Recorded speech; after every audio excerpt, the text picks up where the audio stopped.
with the withdrawal of Dr. John Hill in District 53, that means the voters of Chaparral and anyone else in Otero County that's in D53 no longer. Yeah, he has Oro Grande and Dog Canyon. I forget what the other precincts are. But they no longer have any sort of voice whatsoever as to who's going to be representing them. Well, the thing is that it's not a DP&M rule. It's a state statute, my understanding, that we'd have to live in House District 53 in order to vote. I don't understand. If it's in Otero County, why?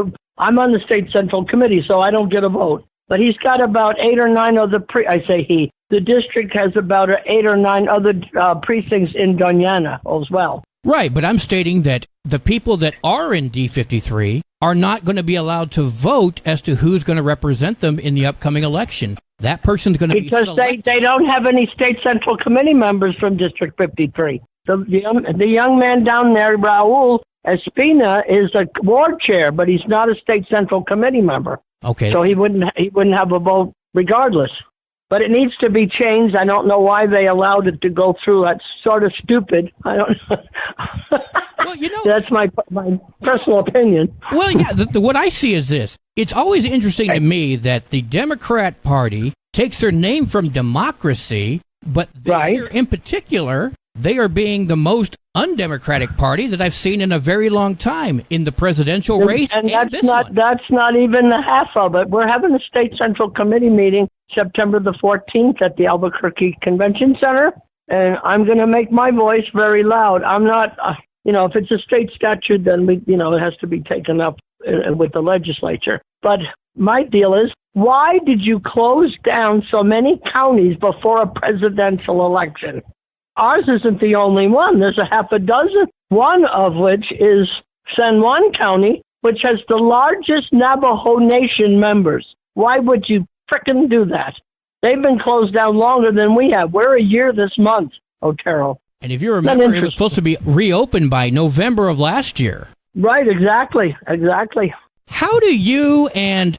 I'm not going to ask you to speculate, but I know you've spoken to other Democrats in the county. What is the general feeling about this? I haven't spoken to a couple of the members, yes, but not on the whole. They don't agree with me. Well, they shut them down because they didn't follow the rules. The chair in San Juan County is a fourth generation. Matter of fact, his uncle and his father spoke Navajo. That's how long they've lived there. And he was the county chair, and I called him to find out what was going on, and he said, they removed me as the chair without me even knowing it. And they got the state party chair to come, Jessica Velasquez, and somebody raised their hand and said they had a point of order. And she said, this is not a meeting. This is a presentation. There will be no points of order and no motions made. So you tell me about democracy. I've been a Democrat since I'm 21. That's over 50 years. Never have I encountered anything like that. Now, I don't blame it all. Well, I kind of do. They've allowed the executive director, and I'm sure you've dealt with Sean Ward. I call him the hired hand. Why would you let a hired hand make policy? That was your job. We elected her as the chairman, not him.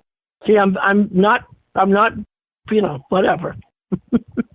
Stephanie, what do you feel the future of Democratic politics in New Mexico is going to look like if this continues? Well, on the state party level, I don't know. I called the governor and left a message. She's the titular head as the governor of the Democratic Party, and I said, that thing needs to be changed. I called her on this other stuff too, but I said on that statute, that's just crazy. It just doesn't make any sense. I also sent an email to the Speaker of the House, Javier Martinez.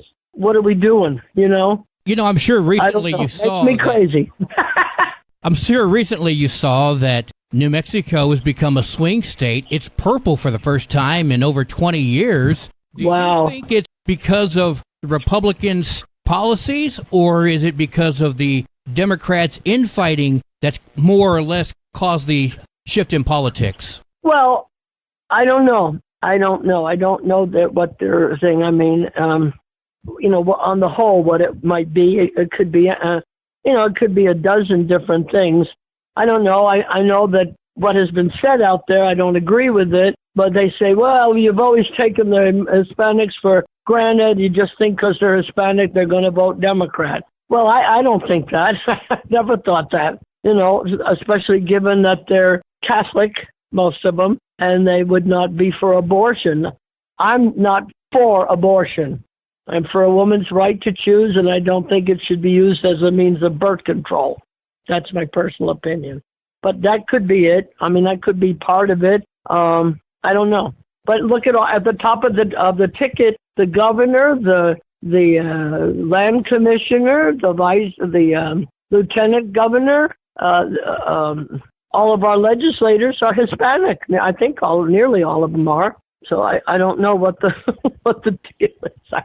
I really don't know. I was just wanting to get your opinion on the issue. All right, Stephanie. All right. Well, you have a good one.